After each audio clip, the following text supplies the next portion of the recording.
there are several rules that apply across the state. We'll start this morning with the Chapter 21 rules that apply in the organized towns across the state.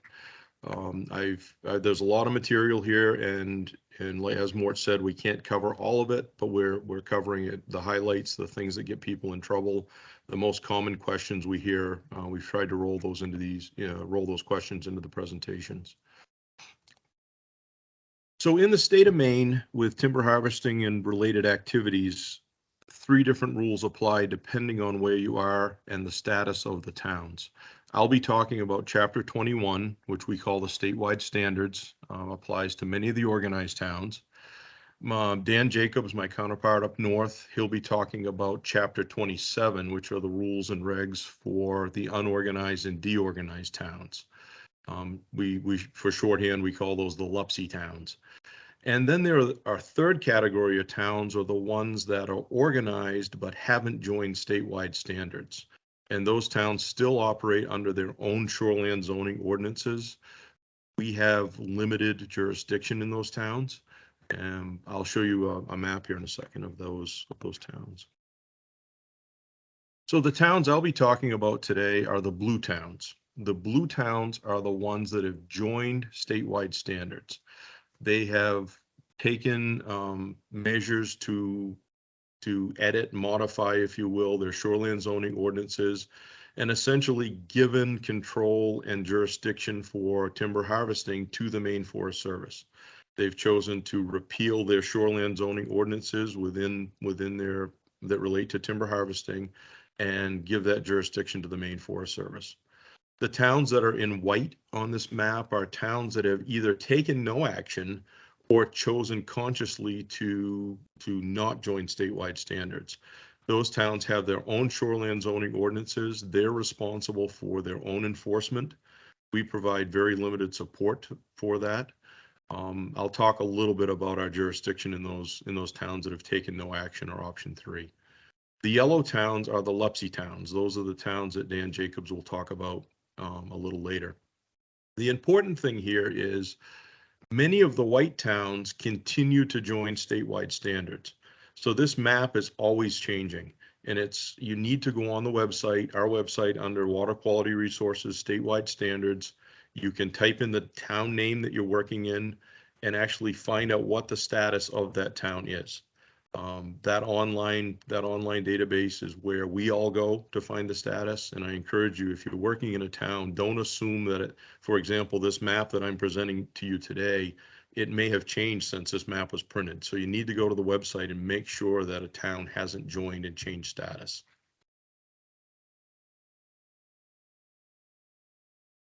The statewide standards are a rule. They're a water quality rule that the Maine Forest Service has jurisdiction over.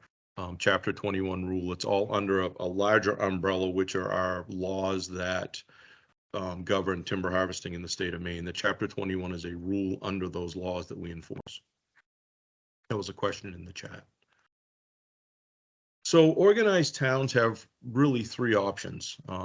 They can join option 1, which gives Maine Forest Service jurisdiction.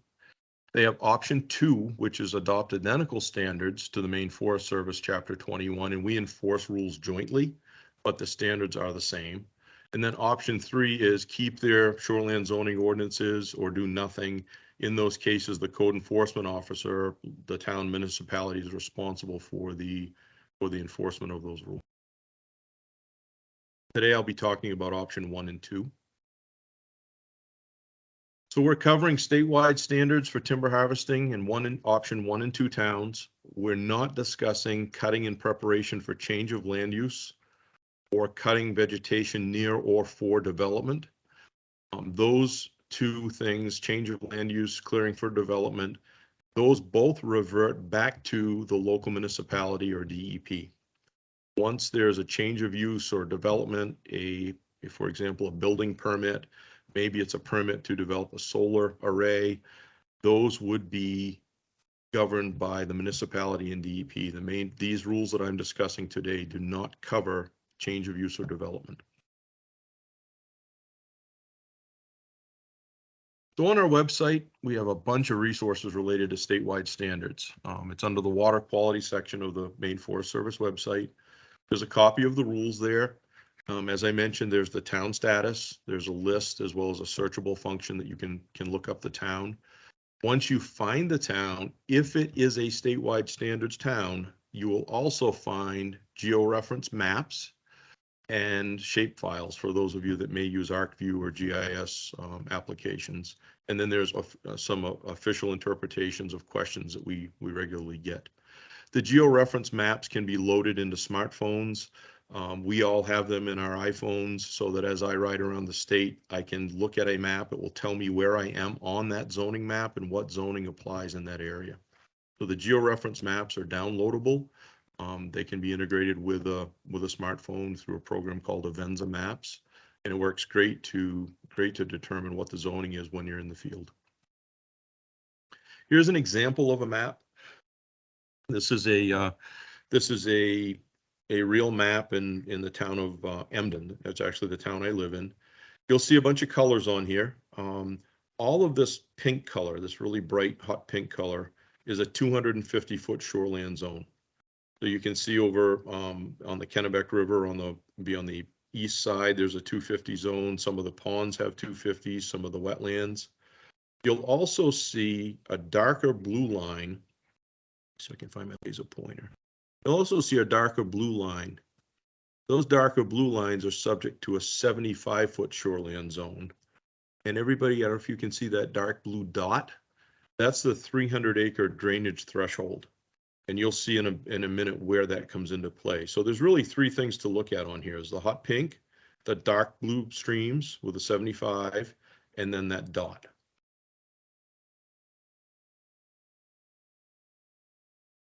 I've broken this out into two sections. I'll talk about timber harvesting first, then I'll talk about road building. And Dan's presentation in the unorganized towns will mirror that same thought, same process. So when you break down a watershed, if we start down at the bottom of the watershed, the ocean, rivers, great ponds over 10 acres in size, all of those have a 250-foot shoreland zone. There are three options for shade if you're timber harvesting near those, and I'll get at that. I'll talk about that in a little bit more.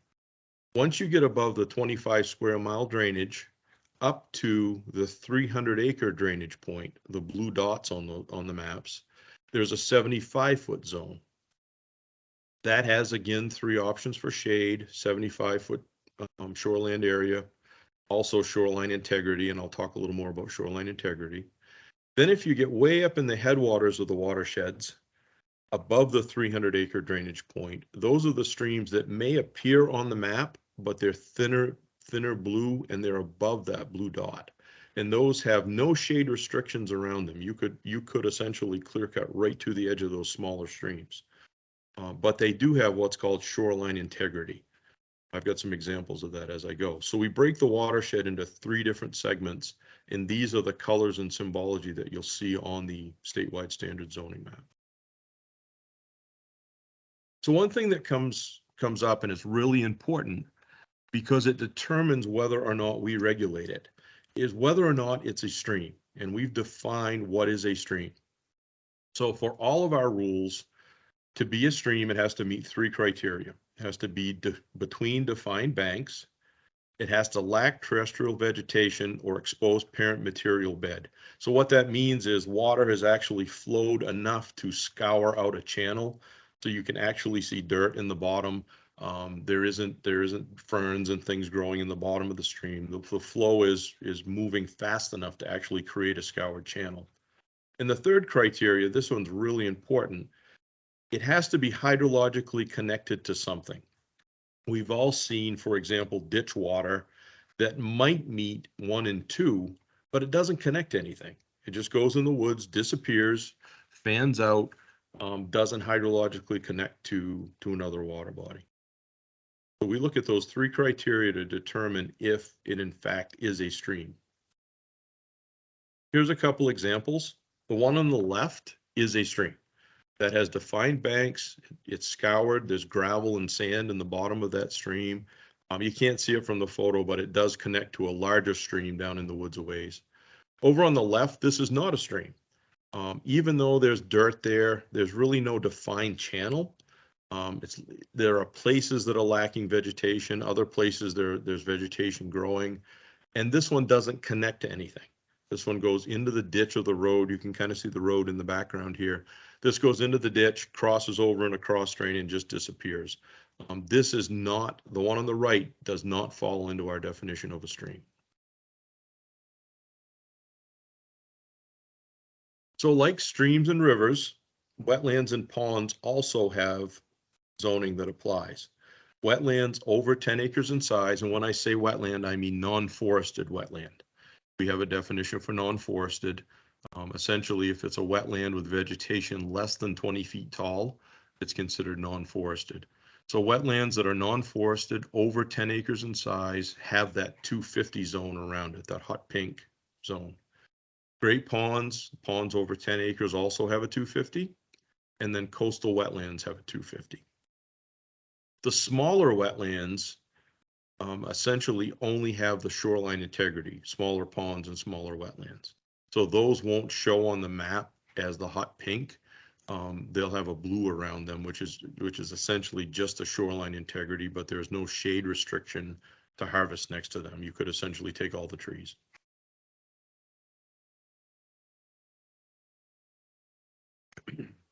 I just saw a question pop in. I've always assumed these standards apply to unmapped streams. Is that correct? A lot of these standards do apply to unmapped streams. For example, shoreline integrity applies to every stream if it meets our definition of a stream, irregardless of how big it is. It could be 2 feet wide in the headwaters, or it could be the Kennebec River. Shoreline integrity applies. The shade restrictions get more restrictive as you work down the watershed. Brush, for example, slash in a water body, doesn't matter how big the stream is or the pond, you can never have slash below the high water mark of any water body. So some of these regulations apply to everything. So here's a diagram of the rules and regs around streams that have the 75-foot shoreland zone. Remember, these are the streams upstream from that 25 square mile drainage point, but below the blue dot, below that 300-acre drainage. We can never have slash below the normal high water line. We always have to maintain shoreline integrity. Within the 75 feet, the first 75 feet, you can't have any cleared openings in the forest canopy. We consider a cleared opening, any cleared opening in the canopy greater than 2,500 square feet. So think of that as like 50 by 50. If we see a cleared opening larger than that 2,500 square feet within the first 75, that's a violation of our statewide standards. The other important thing here is wetlands attached to the stream. We start our 75-foot measurement from the normal high water line of that attached wetland. We're not measuring from the stream and ignoring the non-forested wetland. We actually include that in the footprint of the stream. So be aware that our normal high water line begins at the upland edge, the normal high water mark or line of attached wetlands. The other restriction on timber harvesting within this first 75 feet, remember we can't have any cleared openings.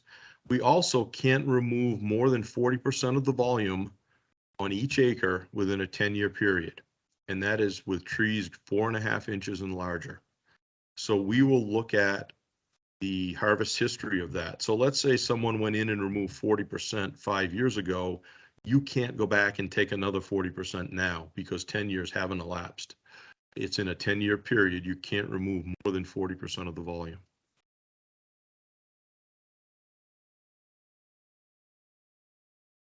Now it starts getting a little more complex. This is the 250-foot zone. So now I'm thinking about great ponds, non-forested wetlands over 10 acres, the ocean, rivers, Piscataquis River, Kennebec River. So it gets a little more complex.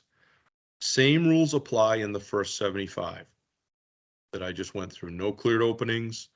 We measure again from the upland edge of the wetlands. So same rules in that first 75 feet. In the back of the zone, if you will, the rear of the 250, you're allowed to create cleared openings up to 14,000 square feet in size, roughly a third of an acre. If these openings are bigger than 10,000 square feet, they need to be at least 100 feet apart. If they're not 100 feet apart, we start connecting them into one opening. The other important thing is these openings count toward your volume removal. So if you're clear cutting a little patch, that limits the amount of timber you can remove around that patch, because you could very easily exceed the 40% removal. We count the opening toward that volume removal. So again, for the whole 250 zone, no more than 40% removal each acre, 10-year period, like I explained a moment ago. Again, shoreline integrity applies to larger water bodies, and no slash below the high water line. You can see that the bigger the water body, the more restrictive the zone. You can still harvest timber in those zones. You just need to follow the standards. Here's a real world example. In the lower left down here, this is a large lake. This is a very, very large lake. This is a non-forested wetland attached to the lake. The blue is what we consider the normal high water line. So we start measuring from this blue. The first 75 feet, remember, you can't have any cleared openings. You can see that in this timber harvest operation, they had several larger cleared openings within the first 75 feet. There's one over here also on the left. So they had a violation there. Right from the get-go, they had a violation with cleared openings within the first 75.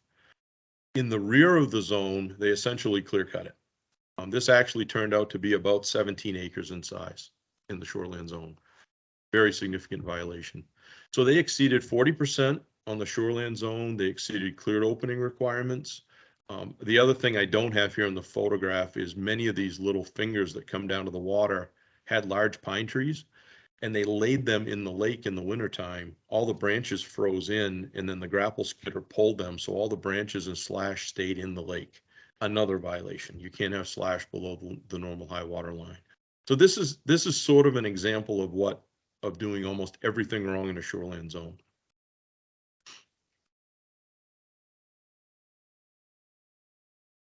In contrast, here's a good shoreland harvest. In the back here, way in the back, you can see the lake. This was done with a processor. I'm standing on the Maine skid trail. The processor fingered down in. They didn't create any large cleared openings. They removed 40% of the timber volume. All the slash is nice and neat, laid down. There's no big accumulations. There's no slash in the lake. This is a really good example of a shoreland harvest. Back to Mort's point about us being willing to meet with folks and make sure folks comply. The logger contacted me before he did this job, and we walked the property, discussed his options, talked about compliance, skid trail layout, 40% removal, all of that stuff before he did it, just to make sure he stayed out of trouble. Very well done. When you file your forest operations notification, you must indicate which standard for shade you plan to follow. I've talked a lot about the 40%. That's the most common. 40% removal by volume is the most common. There are two other options, and one of the options is leave 60 square feet basal area residual. For those of you that aren't foresters, basal area is essentially the cross-sectional area of all the stumps, if you will, or the stems left on an acre. And it's a way it correlates directly with volume. 60 square feet basal area is an option to leave. Most people pick the 40%. Option 3, we very, very seldom see this. This would be if you have one large watershed and you're working within it and you plan to do 40% and 60 square feet throughout the whole watershed. Maybe that's an option 3. That requires a plan and an approval from us. It's not a variance. You still have to comply with standards, but it's a sort of a mix and match, if you will, of our standards. So you need to pick one of these options for both the 75-foot zones and the 250 zones. This has to be done at the time the notification is prepared. You need to pick one and only one for that notification.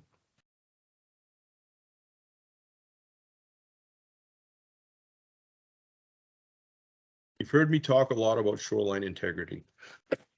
All timber harvesting operations must protect shoreline integrity regardless of the size of the water body. Again, back to the question in the chat. It doesn't matter if it's a stream that's 2 feet wide and just barely meets our definition, or if it's the Kennebec River. You must protect shoreline integrity. What that means is there can't be damage to the stream bed, to the stream banks. Essentially, the stream cannot be disturbed. This is again almost everything you can do wrong with the water crossing. Skidder just drove back and forth through this, destroyed the stream channel. As part of the penalty and settlement on this, the contractor had to go back and completely restore this area, restore the stream channel, armor the stream banks, mulch everything. I'll talk a little bit about filter strips here in a minute. This was an example of shoreline integrity. Now here are two examples where the one in the upper left, Skidders just drove through the brook, damaged that stream bank. You can see that it's exposed, it's rutted. There's actually sediment bleeding into the stream from the rain event. On the lower left is an example of very nice stream protection.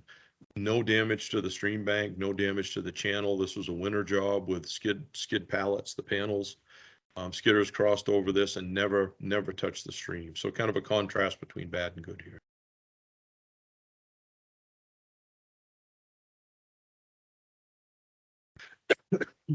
Let's talk about skid trails, yards, and equipment operation around streams.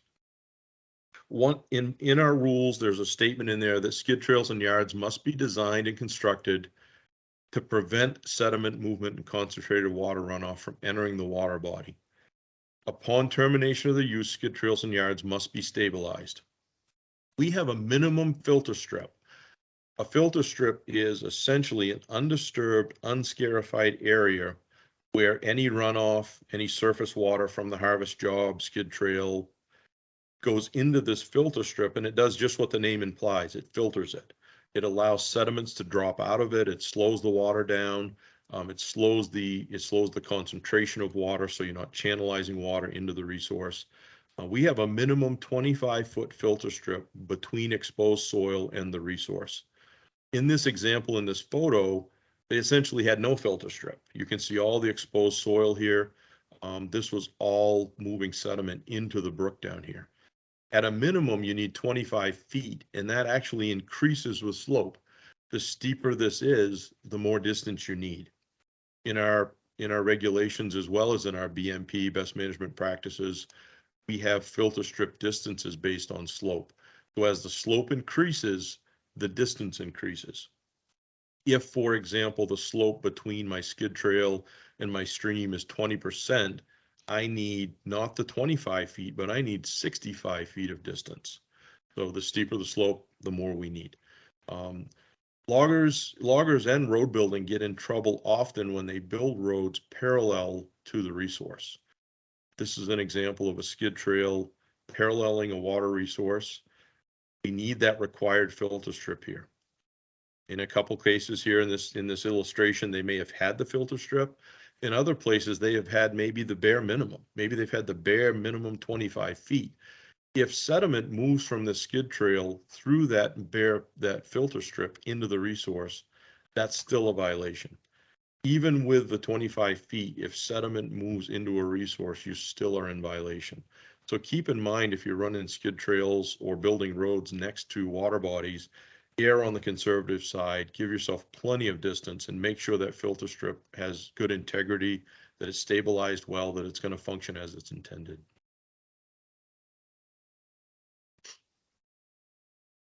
Again, to the question in the chat, with slash can never be left below the normal high water line of any water body. Doesn't matter how big the size. That's a statewide standards rule. All of those blue towns on that map that I showed you, you can never have slash below the high water mark of the water. One thing I didn't mention, and I skipped over it, and I'll mention it right now. In the towns that haven't joined statewide standards, we have limited jurisdiction, we meaning the Maine Forest Service, it's a delegated authority from DEP. It's under a law called the Natural Resource Protection Act, and it governs exposed soil, digging, stream crossings within 75 feet of any water body. We have jurisdiction to step in, even though the town has their own ordinances, their own enforcement. If we see an activity in a town that hasn't joined statewide standards and it violates that Natural Resource Protection Act, we have the ability to step in, intervene, correct the problem, and actually pursue violations under that NRPA NERPA. We do that often jointly with DEP. We call them up, tell them what we've got. We work together on it. So we have limited jurisdiction in those white towns, but again, our role there is to protect the resource. So just because we don't have full enforcement capability in those towns that haven't joined statewide standards, we still can act on DEP's behalf for timber harvesting activities.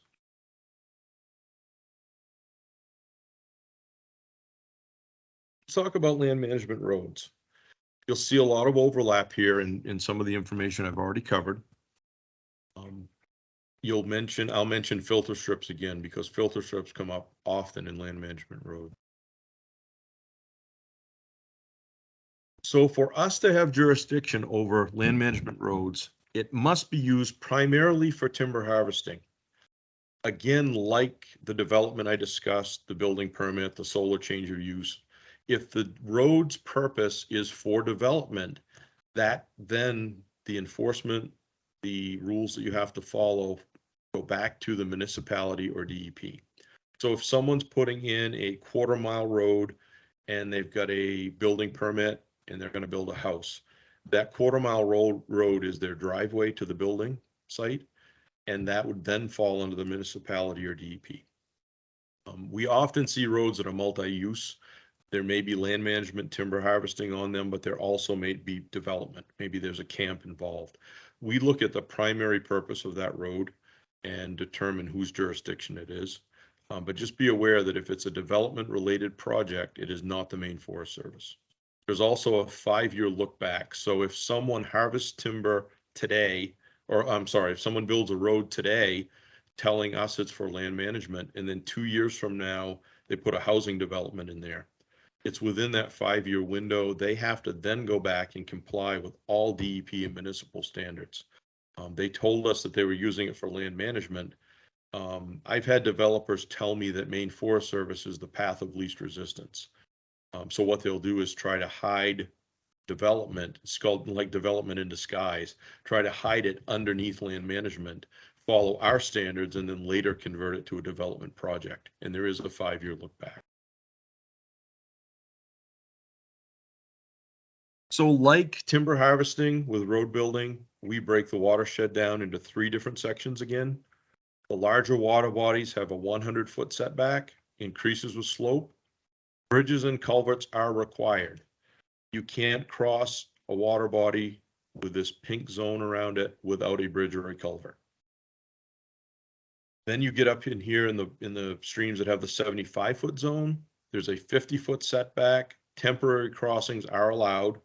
We have some standards for them and the removals, and I'll talk about that in a moment. Then way up in the watershed, the smaller streams, the unmapped streams, if you will, maybe they show up on the map, maybe they don't. There's a 25-foot minimum setback, again, increases with slope. So that ties directly with that filter strip that I was talking about. Same for the lakes and ponds and wetlands. 100-foot setback from the larger wetlands, the Great Lakes, the Great Ponds, the coastal wetlands. The smaller wetlands, the ones less than these over here on the right, those have a 25-foot setback, again, increasing with slope. The important thing is here, any permanent crossing over one of these water bodies with a pink zone requires a full permit from the Maine Forest Service. So if you've got a wetland that has a 250 zone around it and you want to cross that with a permanent road, you need a full permit from us to do that.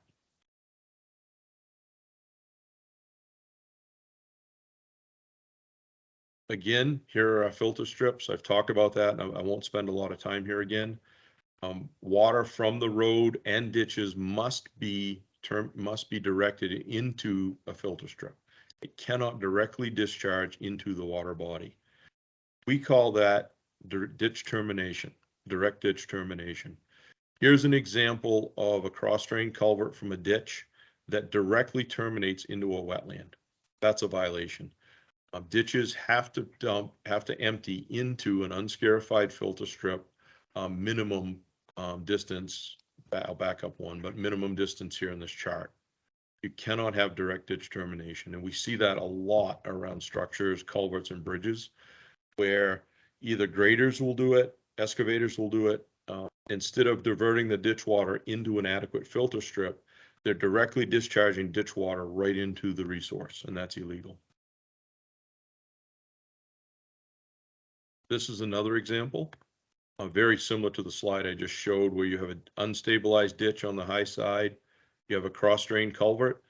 All of the sediment from that ditch was directly discharging into this wetland. I happened to be there. It was pouring rain that day, and there was a break in the thunder showers. I flew the drone, and you can actually see the damage that the sediment's doing here to this resource.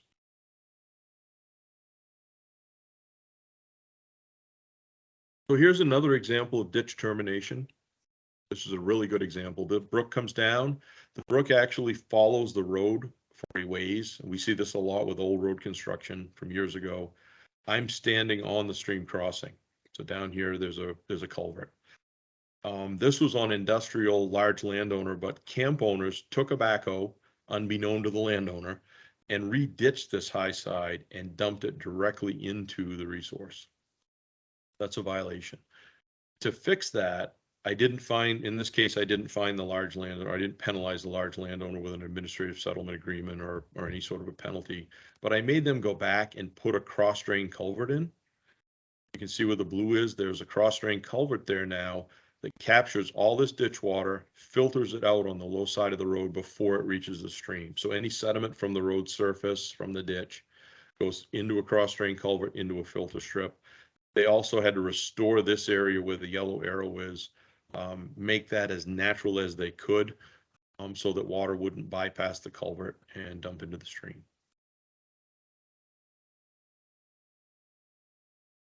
A few more slides here. I think I've got 5 or 6 more slides where it looks like we're doing really well with time. So skid trail crossings. All crossings of streams and rivers below the 25 square mile drainage point must use a bridge or culvert that meets sizing requirements. I can't drive a skidder across the river or a large stream. Below that 25 square mile drainage point, you have to have a bridge or a culvert or some type of a structure. All skid trail crossings for any stream in the organized towns must meet this criteria. Sedimentation of surface waters is reasonably avoided. There's no substantial disturbance of the bank or stream channel. So that goes back to that shoreline integrity. Fish passage is not impeded, and water flow is not unreasonably impeded. We look at these 4 criteria with skid trail crossings. Pause there just a minute so everyone can read.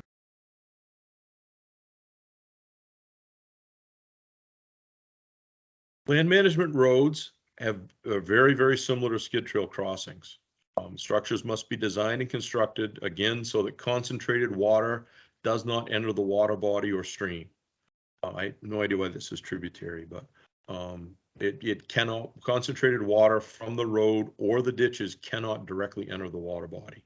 Sedimentation of the water is reasonably avoided. Again, our shoreline integrity, fish passage, and water flow not reasonably impeded.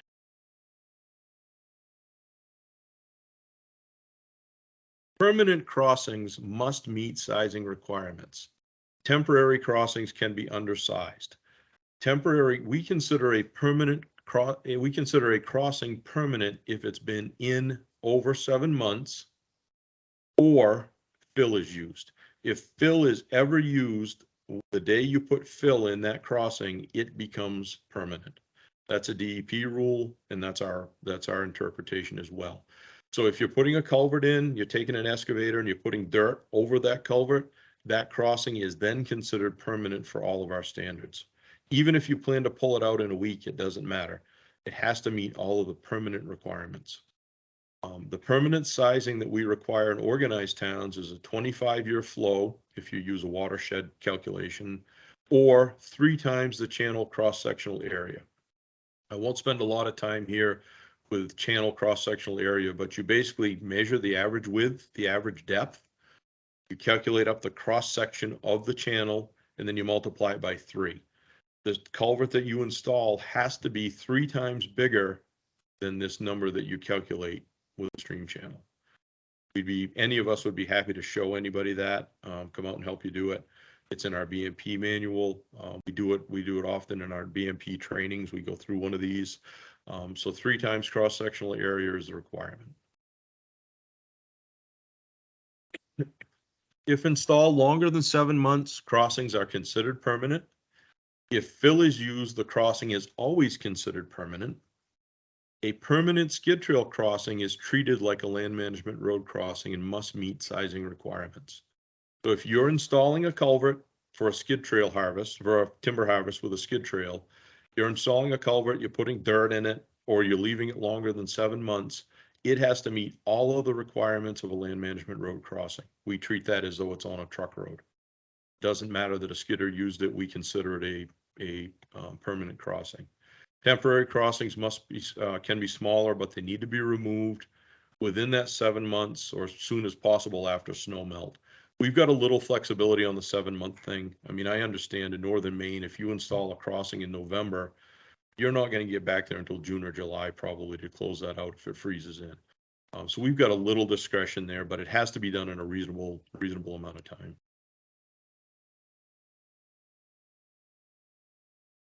Here's an example of a truck road crossing. This violates a lot of the things that I've talked about. You have issues here with exposed soils. The channel is down here somewhere below this timber. But you can see you have exposed soils, you have runoff from the bridge coming around the bridge, dumping sediment into the stream. This has just a lot of problems with stabilization. Not acceptable for a permanent cross. Almost done, guys. Couple more slides. Here's a couple examples again of bad stream crossings. Remember, one of our requirements for stream crossings is must not impede fish passage. This is what we call, the one on the left is a perched culvert, hung culvert, sometimes they're called. You can see there's a little waterfall here. The culvert isn't seated into the stream bed. So if a little fish comes up here, they cannot jump up into this culvert. You've essentially created a barrier for that fish to travel up into those headwater streams. This is illegal. This perch culvert is illegal. I made them reset this culvert, embed it into the stream bed, 20-25% of the culvert diameter. The intent is to create a substrate, a stream channel that allows fish to swim right up through the culvert and not even know it's there. So this is an example of a bad culvert on the left. Bad culvert on the right, again, stabilization issues, armoring issues. The road bank here is way too steep. We'd like to see 2-to-1 slope here. 1-to-1 tends to slump. See this heavy rain event, this entire thing slumped and all the sediment ended up in the culvert. So 2 examples of bad stream crossings.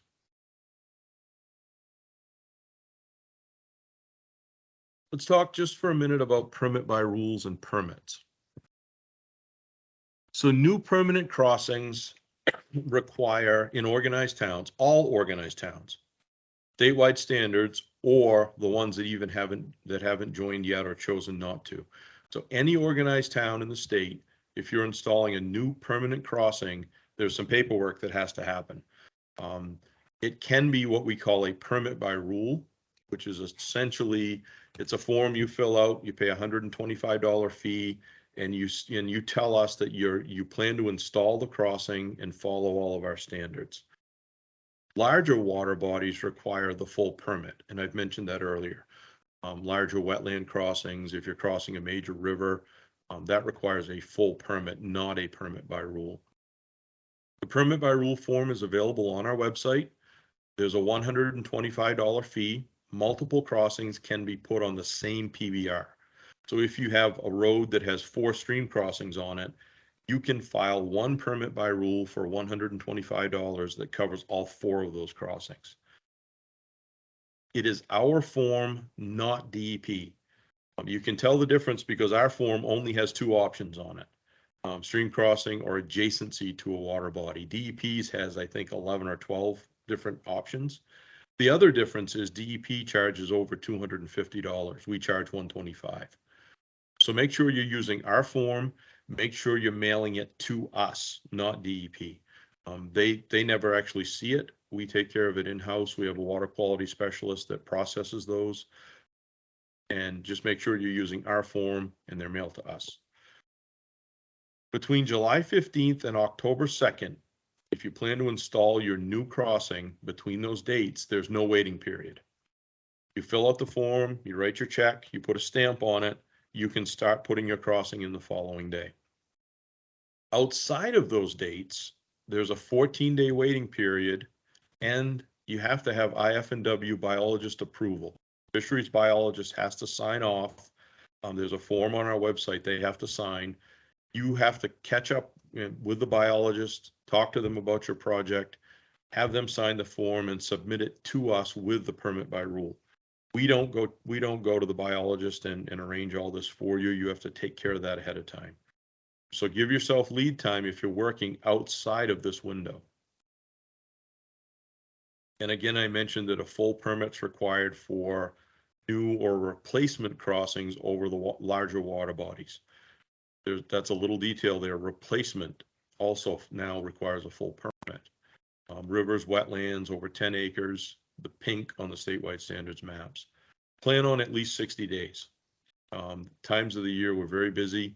I know Terry, Dan, and I are booking out now into Thanksgiving week at this point. So plan on giving us lead time to process this. It goes to external review. We have to do a site visit. It doesn't happen within a week. So if you're crossing a larger water body, get us involved early. Make sure we have plenty of lead time to wrap that up. And that's all I have on statewide standards. Any questions? Feel free to hop in the chat if you've got any questions. So Adam, I see a question. What are the drainage areas based off of for determining shore buffer size, hucks of a certain field? We've actually done an in-house assessment where the drainage areas are calculated. We've determined where those 300-acre drainage points are and where the 25-acre drainage points are. The 25-acre drainage points are very similar to the shoreline zoning requirements that DEP has. 25 square mile, not acre. 25 square mile, pardon me. Those were done. Those were done with an in-house calculation with ARC, and Yeah. And yes, those maps are available. All of our maps show those drainage breaks. So if there's any questions on where those drainage breaks are, they are on the maps. And in fact, you can look up the individual points and get the lat longs for them. Yes, you can. The 300-acre drainage points all have coordinates that go with them. So if there's any question, you can punch that in a GPS and walk to our calculated point. Any other questions? The question, could you comment on whether or not existing openings can be expanded upon if they were created during a previous harvest and they exceed the allowable opening size? Yeah, I can comment on that, sure. If it's within the 10-year window, it is still considered part of the same harvest, if you will. Remember, we have that 10-year window for our volume. There's also the 10-year window for the cleared openings. So if I create a cleared opening today, another forester stepped in and expands that cleared opening 4 or 5 years from now, we would look at all that as one big opening. If the 10 years have elapsed and the old opening has regenerated, we can see there's a forest coming back in there. We would look at it as a different harvest. Great, thank you all.